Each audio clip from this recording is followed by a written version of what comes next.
get a good finish here. Carlos Vera, Kale Moniz, Moniz, representing Hawaii. Ecuador being represented by Carlos Vera. Definitely a eliminator fight here. Winner of this fight is going to see Mo Miller for that 135 strap. Yeah, both guys very aware of the danger their opponent presents, both being quite cautious on their entry. They're going to find the range, going to find the mannerisms. But Vera's fun to watch. He'll throw some cool kicks. He's got a really good ground game, and he's got Ryan Hall in his corner. Yeah, that's the first time they've gotten close enough to have any kind of exchange, and we're 40 seconds into the fight. Carlos Vera's shaking off that leg kick from Kale Moniz. You can see the build of each guy is very different. And then I'll tell you, Vera's very explosive. Moniz maybe has a game plan to try to hack those legs out, to try to limit the mobility of Vera. So Vera will move in and out very quick. He'll make you miss, he'll make you pay. Throw big kicks as he comes in. And right when you think you can time one of his kicks, he shoots it, takes you down. He's got a really cool, very different style of fighting. Yeah, and switches stance constantly. He goes from one stance to another. You never know which one he's going to move forward from. Fighting in a conventional stance now, but he'll switch to a southpaw like he does right there, and then switch back. Yeah, it's like high-level Brazilian Jiu-Jitsu coupled with high-level traditional martial arts. The stance change, the hand placement, the kicks. You almost never see that blend. Ooh. Big spinning wheel kick there from Vera. I mean, that's what you got to look out for this guy. Yeah, Vera trying to get on that highlight reel for Fury Fighting Championships. It'll be a tough night to crack the highlight reel. We've had some awesome finishes so far. Not only on our main card here on UFC Fight Pass, but also on our prelim card on Facebook. Make sure you follow us on Instagram for all the highlights. They may just replay this card to make a new highlight reel. Yeah, big power in the kicks. That's something Vera can't keep this up the entire fight. And Moniz has his best moments when he's really coming forward hard with those double jabs, trying to throw a big shot over the top. Just like that. I mean, he's got to make this fight ugly. Big body kick there from Vera, but it got him off balance a bit. And he gives up a little bit of top position. Yeah, got to be careful with Vera. Looked like he reached down with that right arm. Maybe wanted to try one of those leg locks that Ryan Hall's taught him a little bit, and it cost him a little bit. Is he trying to make space in there? He could also maybe get that deep right side underhook to go into like a deep half guard just to incite a scramble and perhaps get up. And that's what we're looking for. He is in on the leg, and he's got a good reap and a good figure four. He's going to go for this inside heel hook. Yeah, got to be careful. Those heel hooks are devastating, and they're very, very fast. So one thing Vera can do is get his left leg underneath Moniz's leg to secure that figure four. And there it is right there. Called it Alex. Now he's going to yank at it. This is a bad position for Moniz. He's got to control the hands. Jeff Rexroad standing right over them, ready to see what happens. When Vera gets that foot. And this is bad for Moniz. What do you do if you're Moniz? How do you get out of this? You know, this you gotta attack the lock, and you gotta do it without letting the guy like really get his hands together and attack those legs. But it's challenging. You gotta try to unlock their figure four, and you saw Moniz do that. But Vera was able to at least get a sweep out of it. There was value in that leg attack because he was able to sweep and get top position.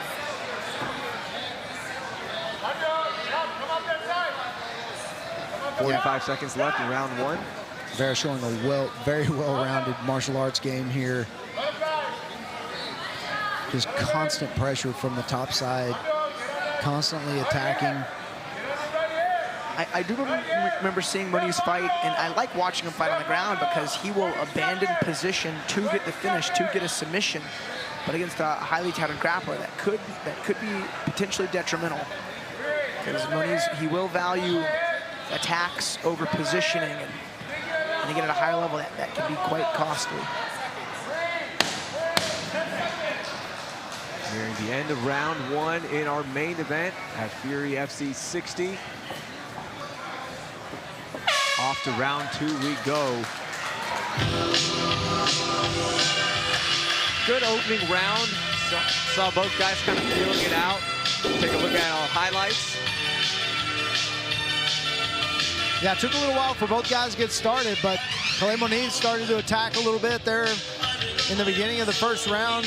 In those first few exchanges, and then Carlos Vera started getting fancy with those kicks. Got a little off balance there, like you said, Alex, and then dipped under, started going for that leg lock. Kale Moniz does a good job of taking those leg locks away. Ended up on the bottom there. Probably a Carlos Vera round. That was a close round all the same. Yeah, I don't think either guy can be confident they won it. Both guys seem super fresh, though, coming into round 2. That was a very measured round of 1.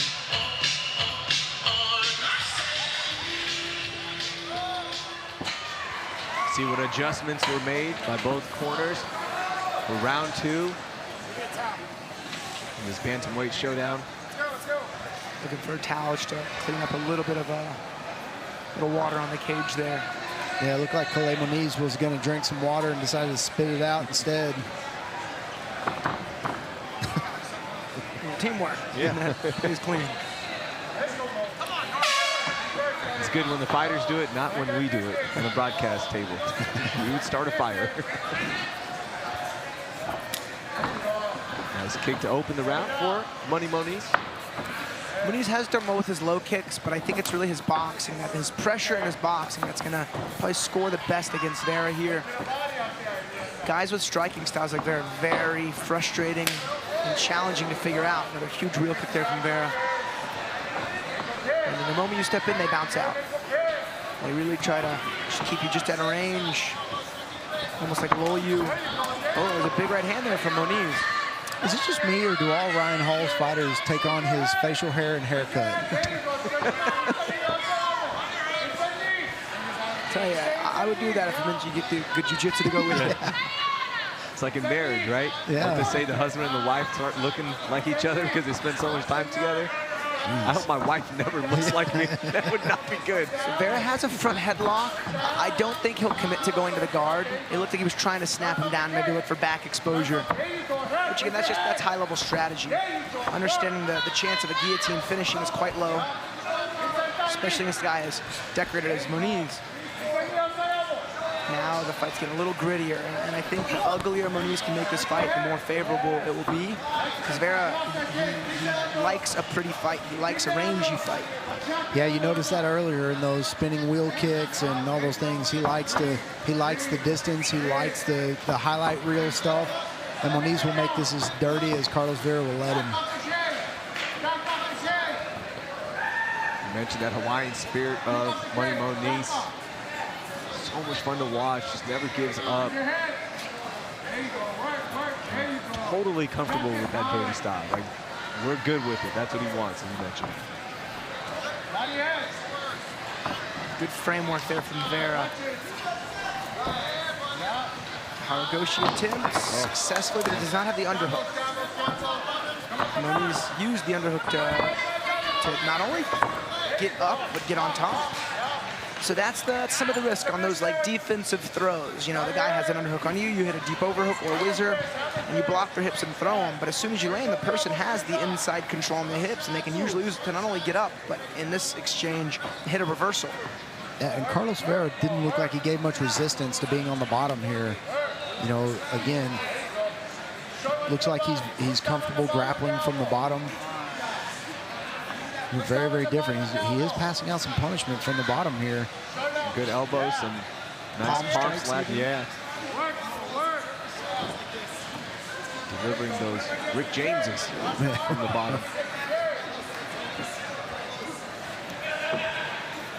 So you see Vera getting his feet on Moniz's hips, trying to create some space.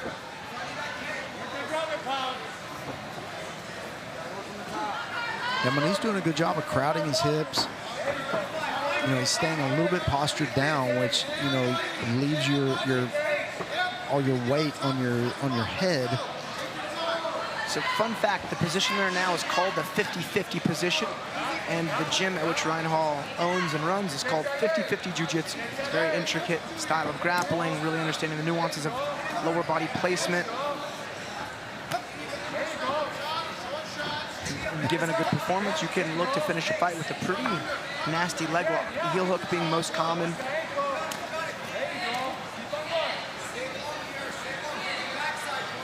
And Carlos Vera undoubtedly, feels comfortable in this position. And if Kale Moniz is gonna stay in this position, he needs to get better position, get some weight on that knee. So he's going for a weird heel hook. Pretty conventional heel hook. The position they were in was a little different. 45 seconds left in round 2 of our main event. 50-50 sweep. Just trying to turn it almost into like a leg drag. And there's your sweep again. If you can't submit them with an attack, then great. Use their defensive reaction to set up a sweep. But if Vera is able to stay on the top for the rest of the round, which looks like we may see that, was it enough? Because before that, Moniz was on top for about 90 seconds, almost 2 minutes. Yeah, maybe had the more effective striking in the early exchanges.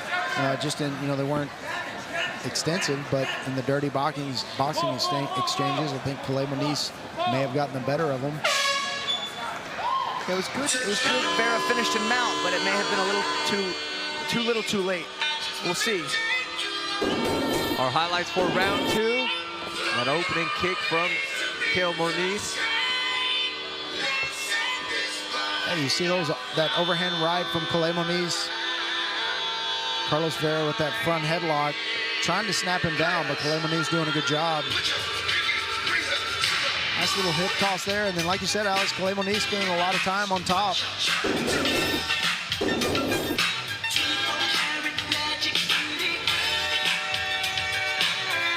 Don't forget, we do have 3 more fights after this main event showdown on the Fury FC Facebook page. 3 more swing bouts left.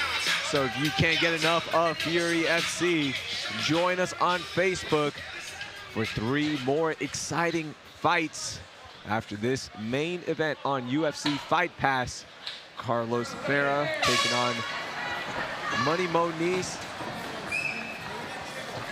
Carlos has such explosive, spinning hook kicks and turning side kicks that I'm surprised he doesn't attack the body more. Like, I know getting the knockout to the head is what everyone really wants, but you can really do some good damage by kicking elsewhere, taking some of the cardio away, taking some mobility away.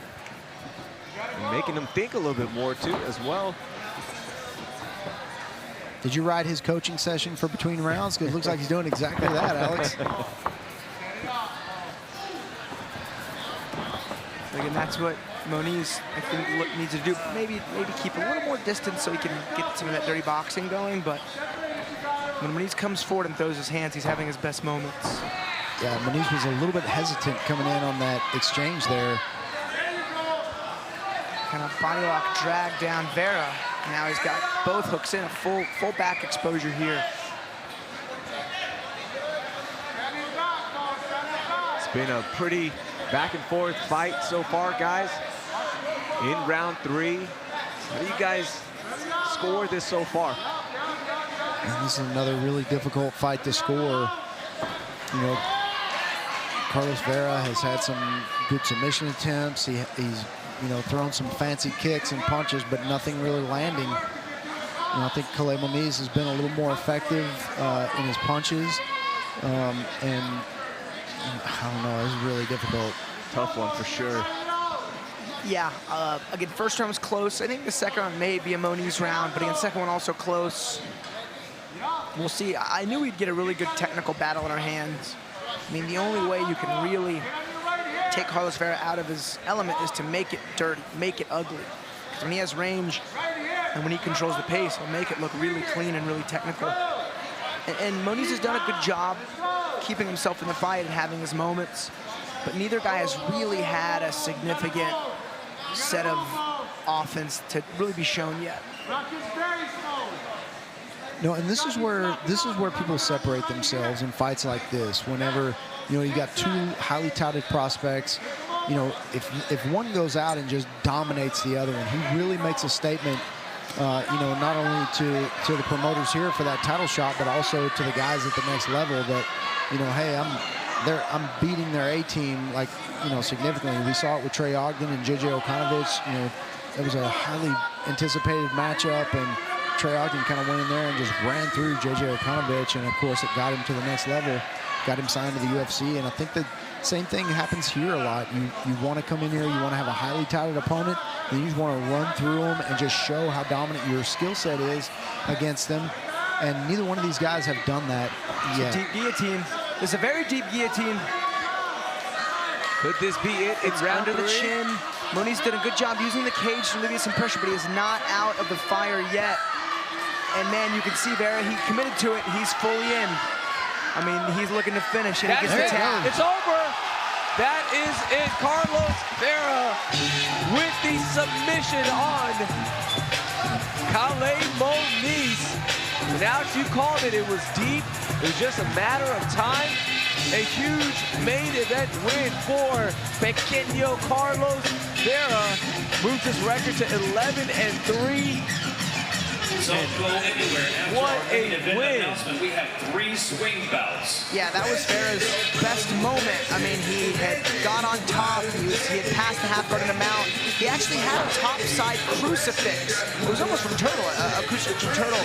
And Moniz did a good job reversing position, but as soon as he got on top, Vera sunk in that very deep guillotine, realized Moniz was stuck in there, and then commits to closing his guard. You can see he really cranks on it here in just a minute.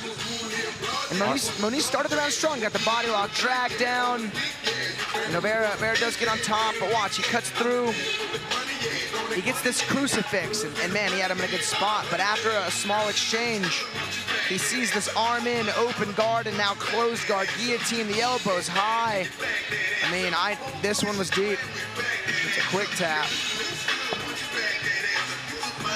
Congratulations to Carlos Vera on the huge submission win over Moniz. And let's go inside to Wayne Leggett to make this official. Ladies and gentlemen, the end comes 3 minutes, 18 seconds into round number 3, declaring your winner by tap out due to a guillotine, Carlos Vera!